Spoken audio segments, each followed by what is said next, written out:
Assalamualaikum warahmatullahi wabarakatuh. Apa kabar teman-teman semuanya? Semoga semua dalam keadaan sehat walafiat, diberikan kesehatan, kelancaran dalam segala urusannya apapun itu ya. Dan semakin dikuatkan mentalnya. Kembali lagi di channel Vita Riyadi.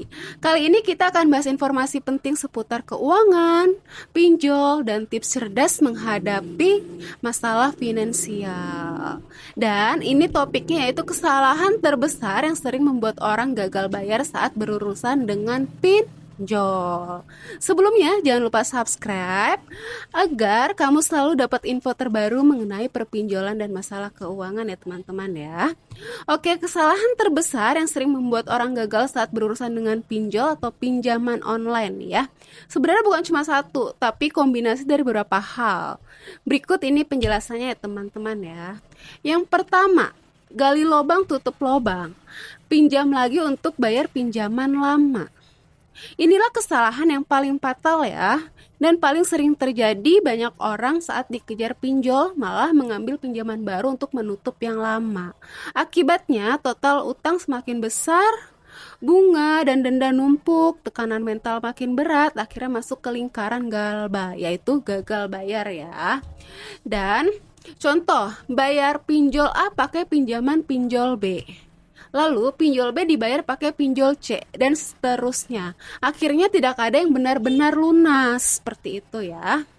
Yang kedua, tidak hitung kemampuan bayar sebelum pinjam. Banyak orang asal pinjam karena prosesnya cepat tanpa perhitungan matang. Kesalahan umum banget itu ya. Menganggap cuma 7 hari atau 14 hari pasti bisa bayar nantinya gitu ya kan. Tidak memperhitungkan kebutuhan pokok dan gaji yang terbatas. Tidak punya dana darurat sama sekali. Akhirnya saat jatuh tempo uang tidak cukup dan bunga semakin membengkak. Seperti itu ya. Tiga, pinjam dari pinjol ilegal. Bahaya banget nih teman-teman ya, harus dijauhin. Pinjol ilegal sering menawarkan proses super cepat. Tidak perlu dokumen, dana cair dalam hitungan menit. Tapi nih ya, bahayanya, bunga dan denda tidak masuk akal. Penyebaran data pribadi ke semua kontak, ancaman, dan teror yang kasar, beserta intimidasi ya teman-teman ya. Pokoknya jangan sampai kalau kalian lagi kepepet itu sampai pinjam pinjol ilegal seperti itu ya.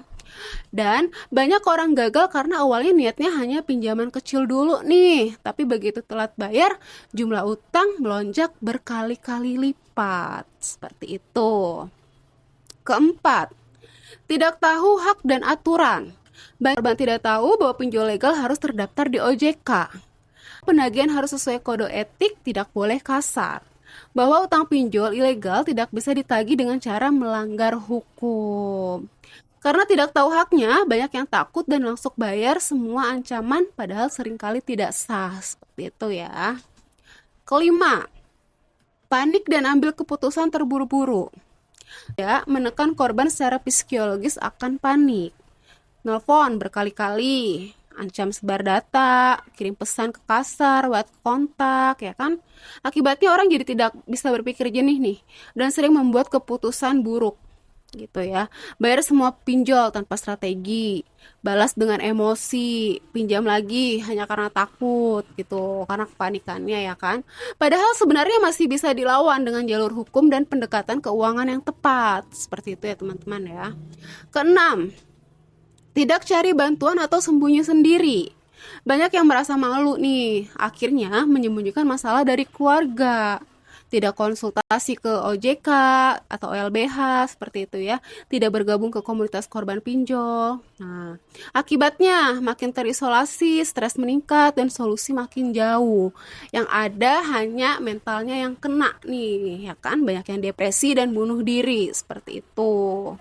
Ketujuh, fokus ke bunga dan denda, bukan pokok utang ya. Sebagian orang fokus hanya pada tagihan bunga yang menumpuk. Padahal, pokok utang itu perlu diselesaikan dulu ya teman-teman ya. Banyak bunga pinjol ilegal tidak sah menurut hukum. Negosiasi pelunasan pokok sebenarnya memungkinkan ya. Kita harus pintar nego ya teman-teman ya. Kesalahan ini bukan utang seperti tidak ada habisnya, seperti itu. punya strategi sejak awal, jadi terjebak gali lubang tutup lubang, tidak tahu hak hukum dan tidak mencari bantuan yang tepat gitu ya teman-teman ya. Dan itu ya kesalahan terbesar akibat gagal pinjol. Oke teman-teman, cukup sekian ya untuk pembahasan kali ini. Kalau ada yang mau komentar boleh ya, dan masukannya, terus juga apa yang mau aku bahas boleh kalian komentar aja di komentar ya. Nanti akan aku bahas untuk di channel konten selanjutnya ya teman-teman ya. Oke, sekian dari saya. Terima kasih. Assalamualaikum warahmatullahi wabarakatuh.